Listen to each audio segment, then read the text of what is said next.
Hola gente, ¿cómo están? Sean bienvenidos de nuevo a mi canal. Espero que se encuentren muy bien. Esto es Rodo, parla italiano.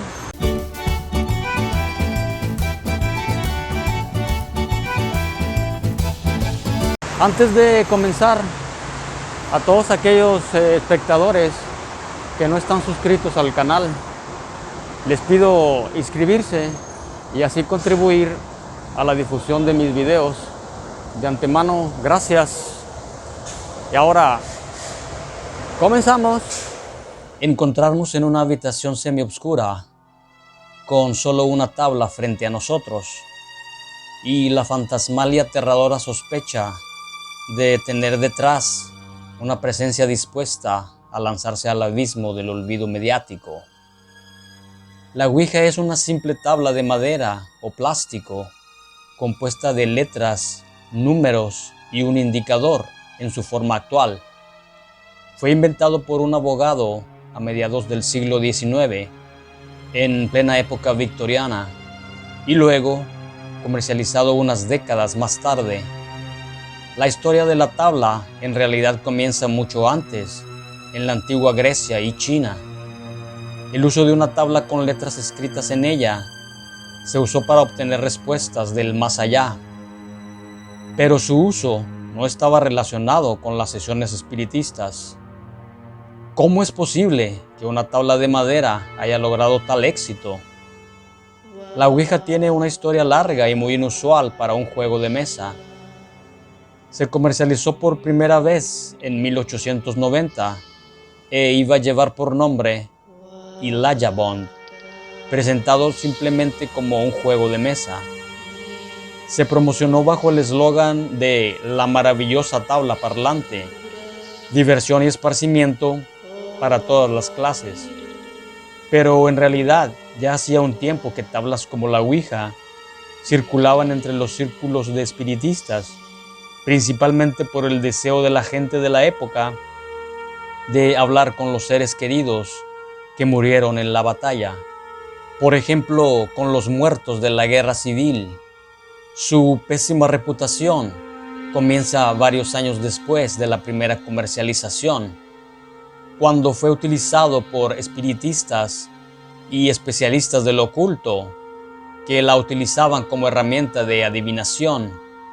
William Fuld, empleado de la primera empresa que la había comercializado, compró los derechos de producción del juego en 1901 y la llamó Ouija, alegando que fue la tabla quien le sugirió el nombre. Pero es fácil notar que oui y ja son las palabras en francés y alemán que indican sí.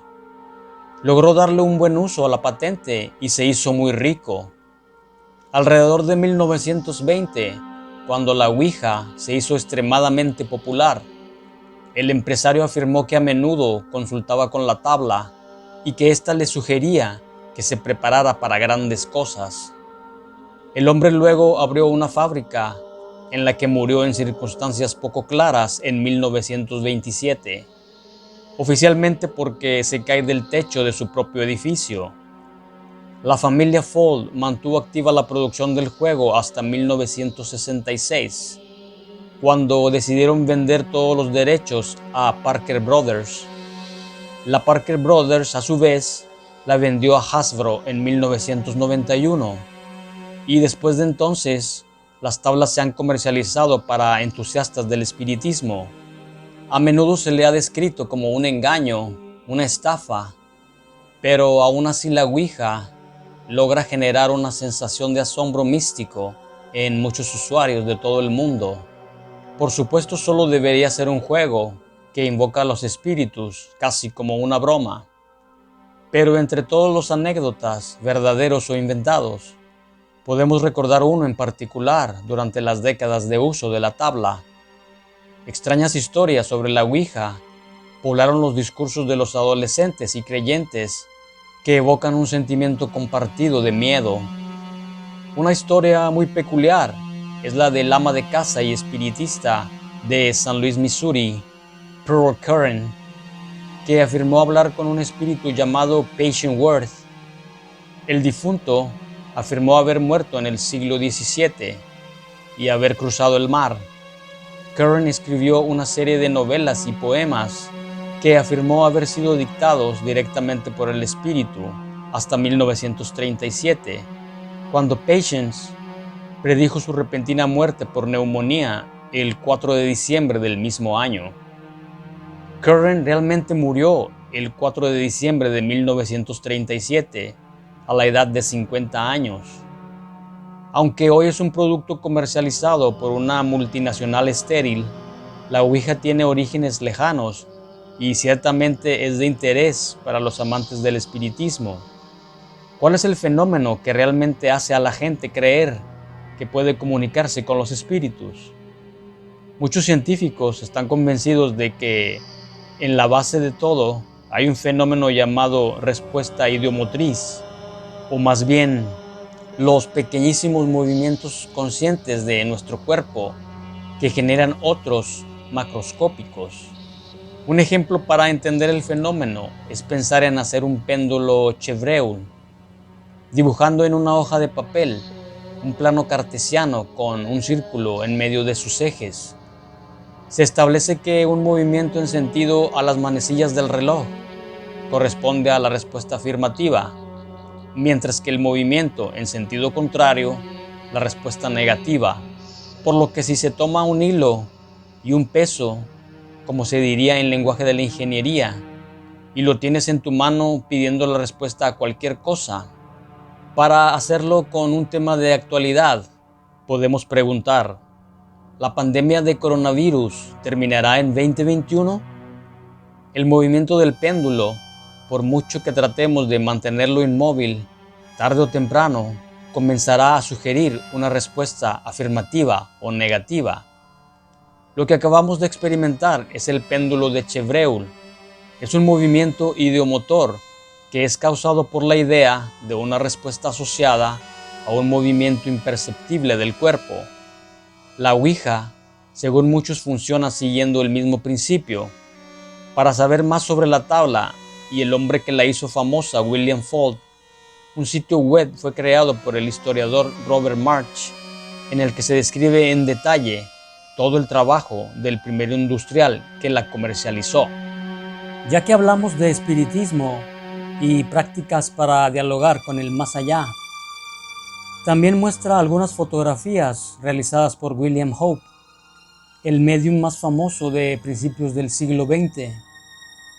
Para las personas que vivieron durante el periodo posterior a la Primera Guerra Mundial, en Inglaterra, William Hope era un personaje muy famoso, que decía ser un médium espiritista, que no solo podía contactar a los muertos, sino también fotografiar a los espíritus.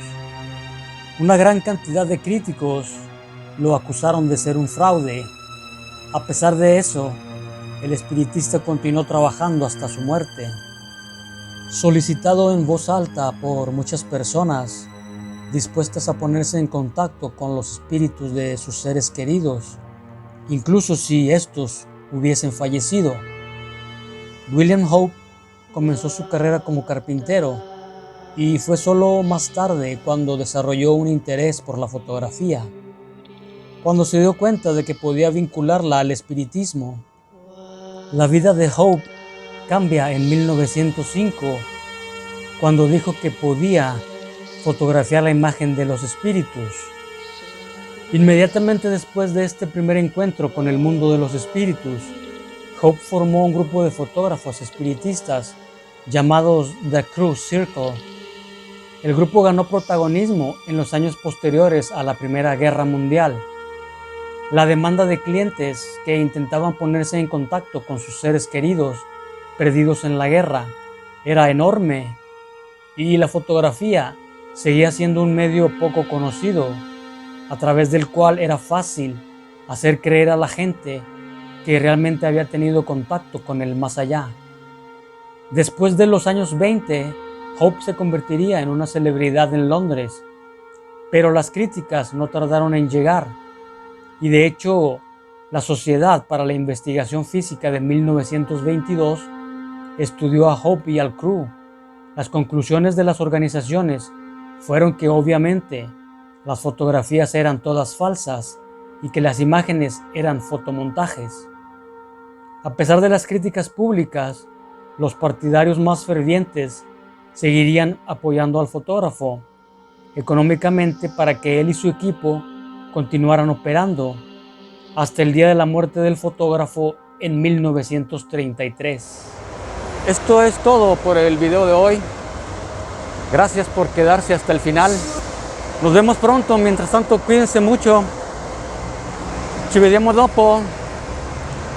Pace nel cuore.